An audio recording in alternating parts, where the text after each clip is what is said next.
Isn't it unfair that there are some types of social media posts na feel ng mga tao mas okay makita sa Facebook newsfeed or any social media platform? Like ito, a video of me sharing my insight. You must have found it weird or cringy, you know, or ano ba itong ginagawa ni Beso? Kasi in Facebook, what we normally see are posts in text or a photo or a shared meme. It's as if there is an unspoken rule kung ano ang okay at di okay post. Pero if you're a singer, you can easily do a song cover. If you're an artist, pwede mo i-upload your latest artwork mo. That's totally fine. If you're a foodie, you can easily post your flat lay shot of your meal or your cooking recipe. These are very common, no questions asked. But a video of you thinking out loud, because that's one of your preferred forms of expression, bakit may mas lesser degree of acceptability? Bakit may lesser frequency of those kinds of posts? Especially if you're not a celebrity or just an average person. Or ako lang mag-isip nun. Pero ito, if you look at the first things that you see when you wanted to post something here in Facebook, it says there what's on your mind. It doesn't qualify kung paano mo siya i-share and in what medium. You just have to speak out your mind. And this is where it goes personal.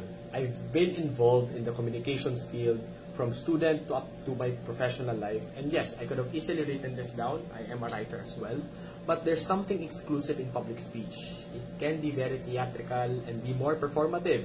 There are some things you can only do in live speaking. And that's my innate skill.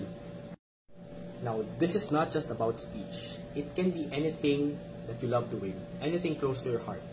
You just have to put it out there and don't let other people's opinion limit your expression of the things you love doing. Because at the end of the day, it's a disservice to you and your potential if you just live your life depending on other people's opinion. So, if you love dancing, mag-TikTok ka na. If you love makeup, you can easily do a tutorial video.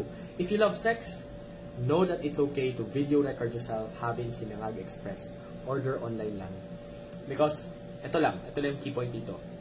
If you love what you're doing, you can never go wrong. Love what you do, and do what you love. If you agree with what I'm saying, you might want some supplementary reading. There's a link below for my blog post about how I live my life guided by a framework, not just a single thing. The reason why I was able to pull this off is I keep on following my Ikigai.